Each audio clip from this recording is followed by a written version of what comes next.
Hey everyone, welcome to Triple Play Fantasy, the Beyond the Analyst interview series. I'm your host, Zach at FF Tulipa Batman.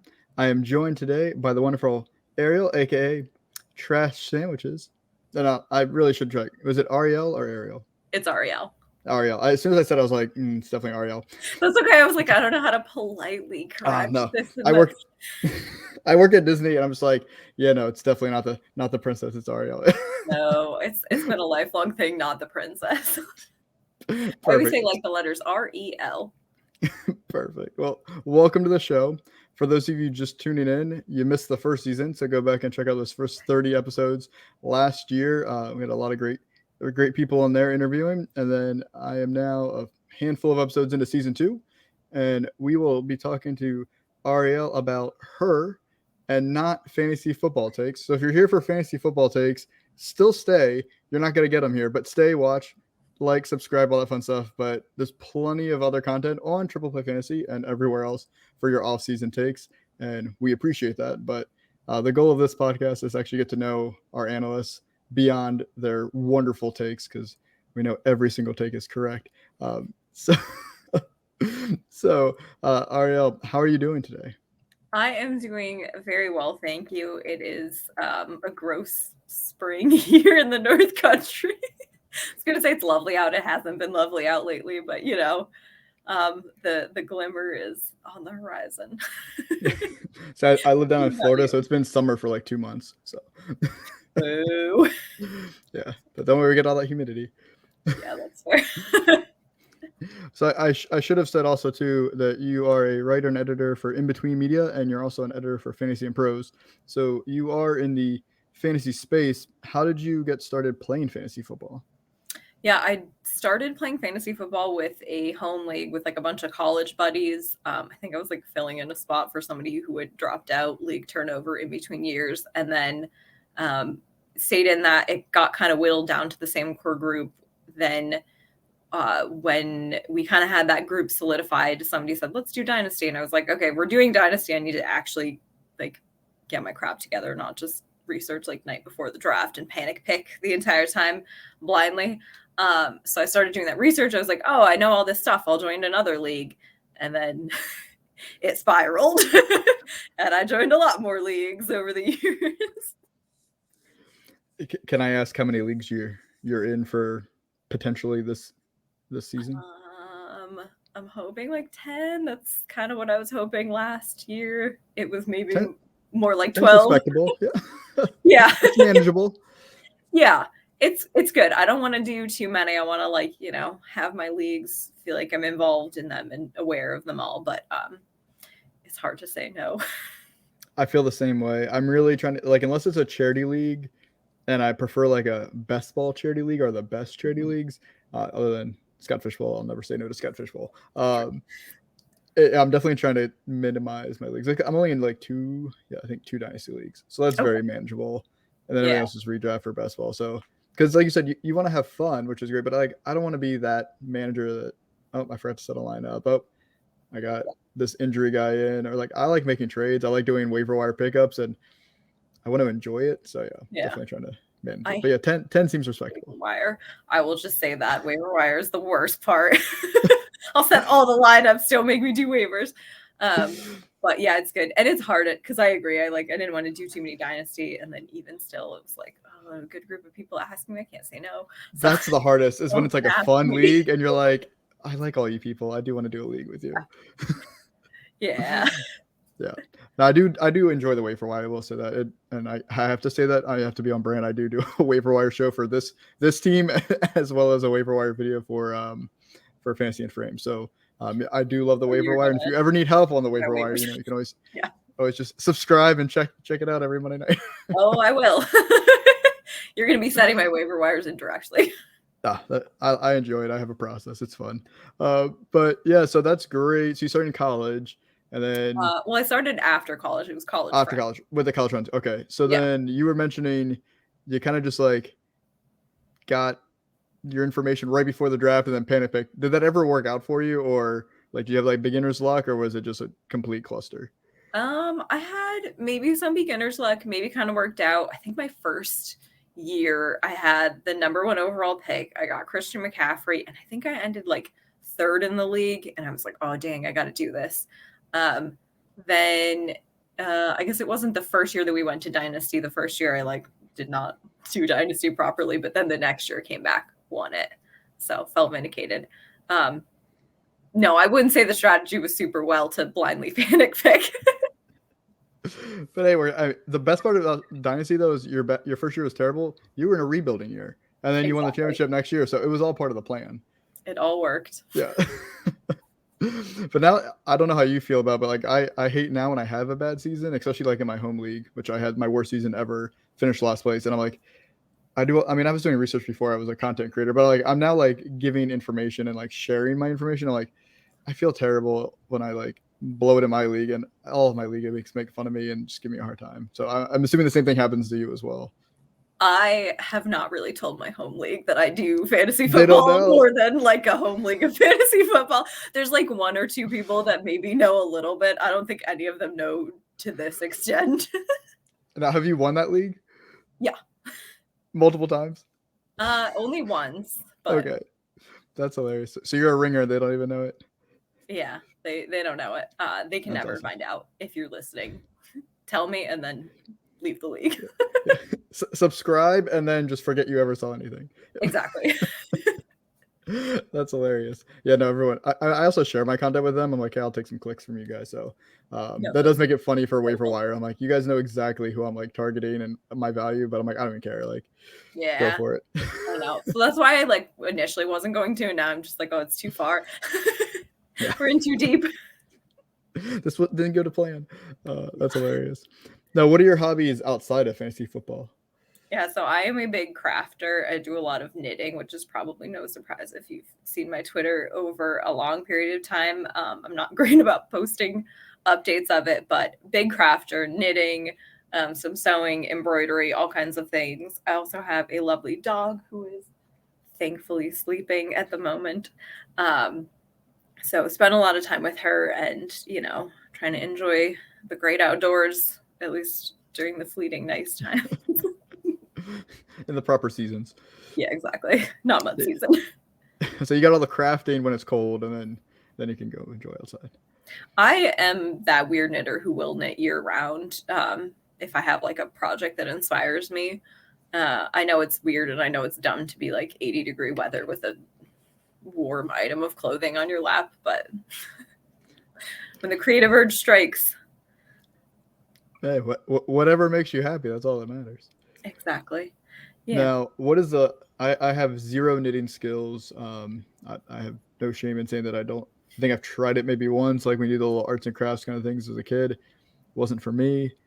So I respect your ability because I know it's not easy to do. What's the largest thing you've ever like knitted, and how long did it take?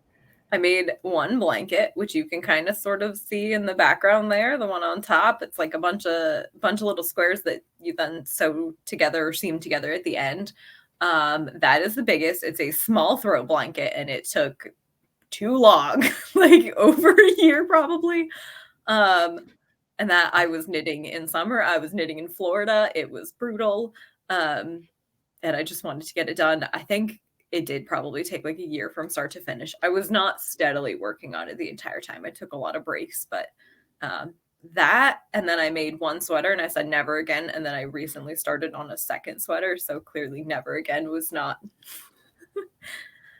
didn't hold there, but this is why I usually knit hats and small items that can be completed in like a week or two. Because I've seen your posts before, so because you were kind of known for doing hats, especially with like the team logos on them and stuff like that, or whatever it is. But team logos were really popular. Yeah, a lot of team logos, and I love doing those because, like I said, it's short, it's easy. You're like, I start, I finish. There's steps in the process that you're like mixing up with different kinds of knitting. Knock it out 2 weeks tops if I'm a week if I'm really cruising, but yeah. Cool. Now, if someone was interested in ordering one of those, where would they go? Yes, you can message me on Twitter. I do also have more formal channels. If you go to makingstellarthings.com and you can see hat examples, you can reach out. I have like an email there that you can contact me through. And if there's any knitters out there and they want to get patterns, you can also get a link to my Etsy page. I don't know. I think that's a long shot, but it's all good. Hey, you never know. You never know. We'll hit the just a new demographic for Triple Play Fantasy will be all the knitters out there and be like, what happened? Like, oh. It's a good cross section. Put it in the YouTube, the SEO tags. That's how you Absolutely. Do it. Yep. You don't think I will, but I definitely will.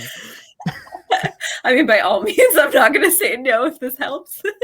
Hey, whatever gets the clicks, as long as it's good content. Yeah. I will also say knitting while you watch football, it works really well if you do certain kinds of knitting. So like, come on, knitting folks. This is where you could go. And then once you start watching, you play fantasy football and So other fantasy sports, it's all downhill or uphill. Yeah, you need a knitting fantasy football league. Yes. And you have to finish your project by the end of the season if you want to claim your championship. Okay. I have thoughts. If anyone's interested in this league, hit me up. I mean, I'm not doing another league. We'll make it a best ball. Yeah. Oh, thank you. There you go. You can be in it too, though. You can be like an honorary. This is how we get you back into knitting. I'll make like a little sock, just one sock for my small baby. Baby socks. Baby socks are so easy. Well, I've never made any, but they're very small, right? I appreciate your confidence in me already that you think that would be easy just because of the size of the sock, but it's gonna be like one side, like it's gonna be 2D. Like you can't put your foot in. Like, what happened? I'm like, I don't know. That's fair. A little baby blanket. Yeah, I'll do a little square blanket. I'm like, oh, it's for a baby doll. There you go. Yeah, the baby's baby. Like it works. That counts as your project. I'll join the league then. Hey. And speaking of fantasy football content, though, smooth transition. I know you love to edit because you do it for a couple different companies. But why do you love editing? Because not everybody is an editor. Mm-hmm. A few different reasons. One is it's almost scientific, which sounds weird to say because I'm totally not a scientific person. But I guess it's very procedural where you're like, I start at the beginning of the article and I make my way through editing. And maybe I go back through and edit once more, but it's like there's a start, there's a finish. You know when you're done, unless it's like a never-ending article, which please don't make me edit those. I mean, if it's like a monthly series, it's fine. It's like procedural. It's satisfying to pick up on the little, I don't want to say typos because people are good writers, but we all have little, misstrokes of the keyboard, whatever. And it's kind of satisfying when you find that and you're like, I've saved this. And also it's really nice to like read people's stuff before it goes out. It feels like sneak peek kind of stuff, even though you're like, I'm reading this like 3 hours before it goes live. So I'm not really getting a scoop on anything. But yeah, I like it. It lets me like read works from a lot of different people, take in new information, like forces me to read other articles. Not that it's like forcing, like it's a good thing. I enjoy it. I don't know. It's satisfying. Now, what is the most challenging part though of editing someone else's content? Yeah. One would be, and again, I edit for some very wonderful writers. I'm not talking about you, I promise. Sometimes you read a sentence and you're like, I think I know what they're getting at, but I'm not 100% sure. And this wording is funky and you have to like try and get in their mind and rework it so it like keeps their initial intent and what they're trying to get across, as well as like their tone of voice, but like makes it a little easier to understand. So you have to carefully craft things that were like a lot of times for an article, you do a meta description. You have to like distill something down to like 150 characters. I don't like that. That's really hard to put an entire article into 150 characters. All comes back to that SEO though, so I get it. But yeah, I guess those are some of the big challenges. I'm sure it's never happened before, but it would be pretty funny if someone sent you an article that just was not good enough and you're just like, just send back, try again. I will say if I can tell like a short diversion of somebody absolutely my work. I worked at a place where there was a volunteer who was very lovely and helpful in certain ways and very unhelpful in other ways. And this person had a penchant for taking something that you would put out, which usually the stuff that they're taking is like a quick one-off kind of email communication, not like a well-polished written piece that I am putting forth and have spent time editing. And they will print it out and they will red pen it and they will bring it back to you. And that was awful. And I never want to be that person. I've never heard of anybody editing someone else's email, printing it, red penning it, and giving it back to them. The worst part is this is a job that I am no longer working in, and I have heard that this person did it again to the person who replaced me there, the new person, and I just feel so bad. I want to go in and be like, I'm so sorry. We should have all warned you. That's epic. I've never heard of such a thing. Yeah, I could understand like a piece of content, but not an email.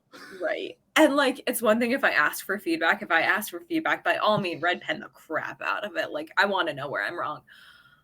If I did not ask in this kind of situation, keep your thoughts to yourself if you don't have anything nice to say, right? Yeah, there's a time and a place for editing. Yes, there's a time and a place for editing. That's great. Well, speaking of content creators, there's a lot of new ones out there. They may need help with editing or not, or people thinking about starting in the fantasy space. Do you have any advice for those content creators as they first start out, or maybe people that might want to get into editing?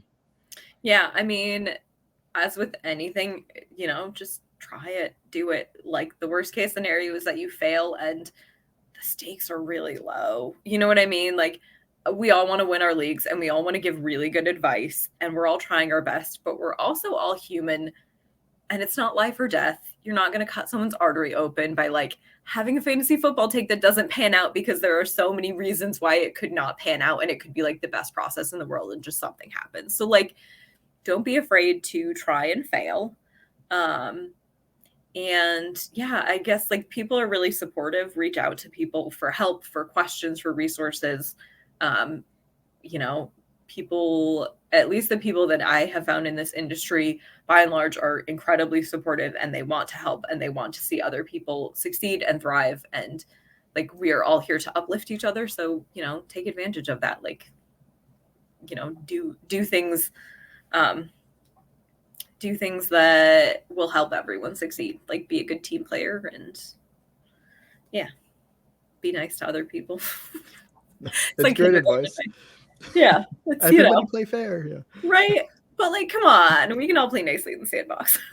Yep. It's true though. I mean, I guess everyone talks about how like competitive everything is, but I don't really feel that competitiveness amongst most of the fantasy community. I would say 90+% are, like you said, are very supportive. They got to where they are because someone else helped them and they're paying it forward to helping the next group of people that come to them. And yeah, I've never come across somebody that's been like a real jerk to you, at least in your DMs or in your person, right. As long as you're coming to them as a nice, polite person too. And yeah, exactly. And I mean, truly, like you said, like we all started from somewhere. Everybody, even the biggest names people, like started from nothing.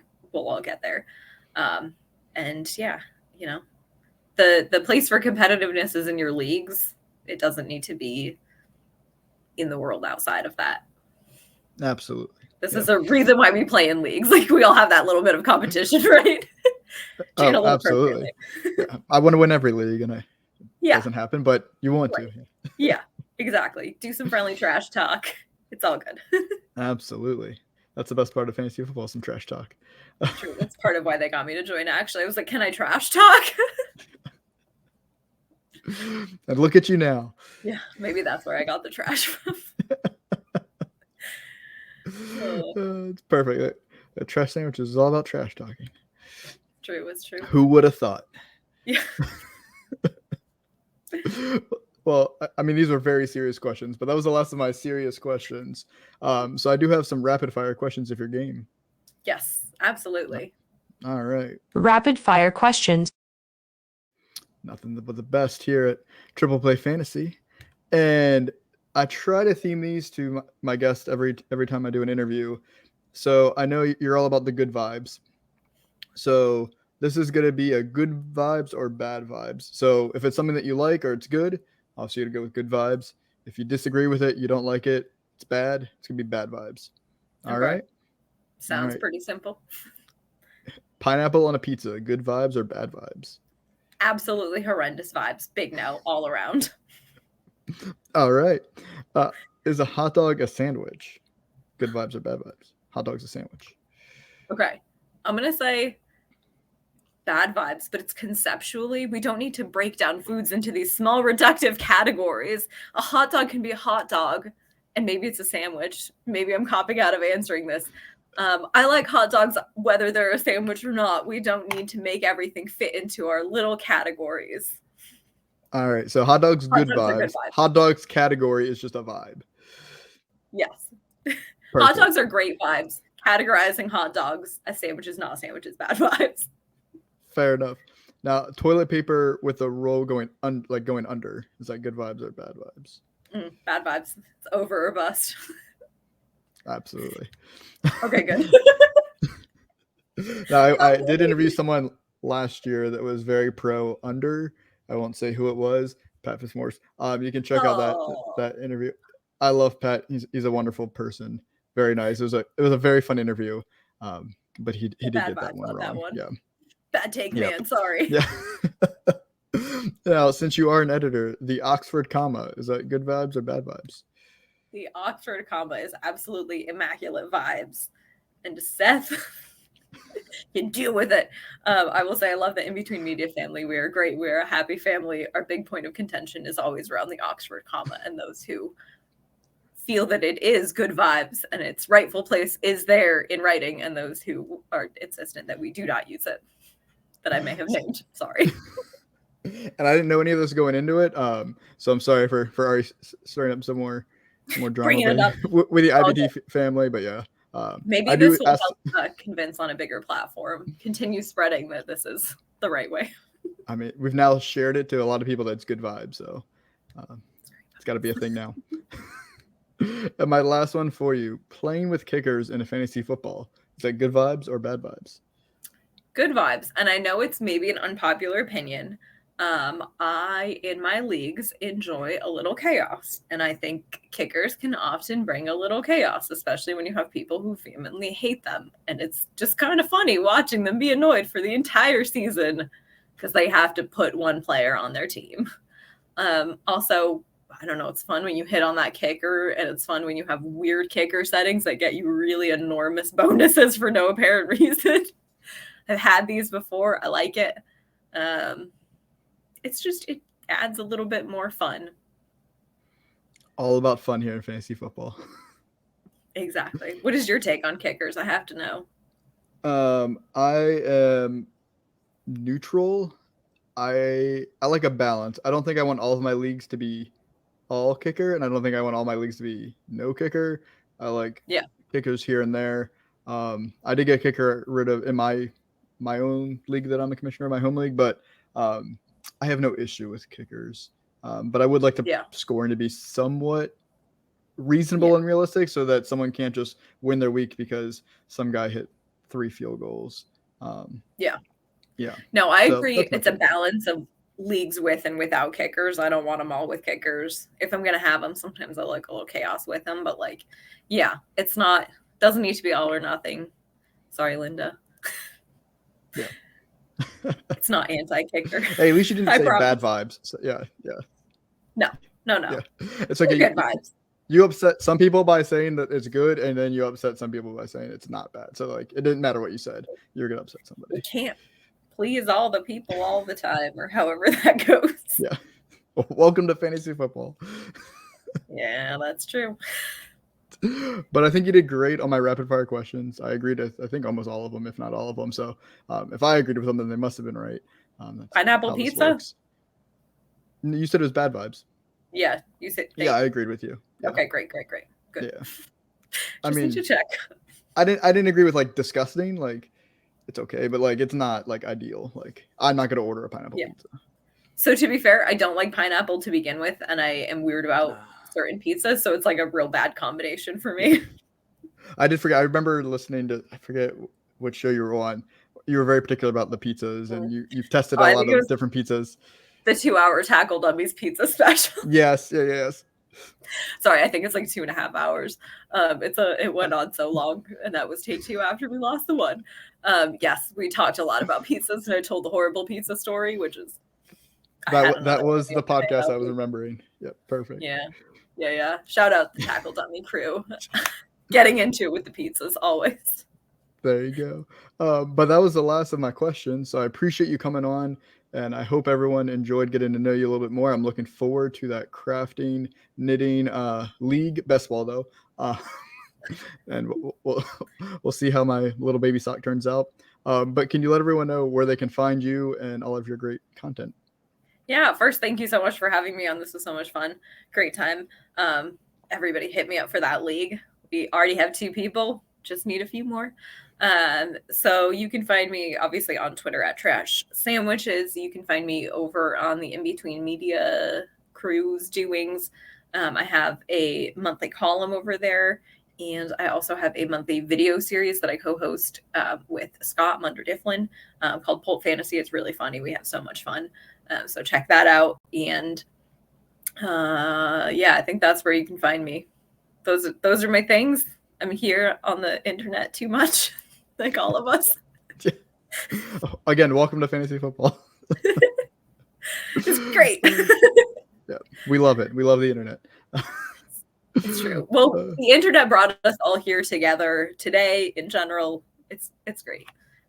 So thank you, internet. Yeah. Well, thank you for coming on. Again, make sure you follow Ariel at Trash Sandwiches.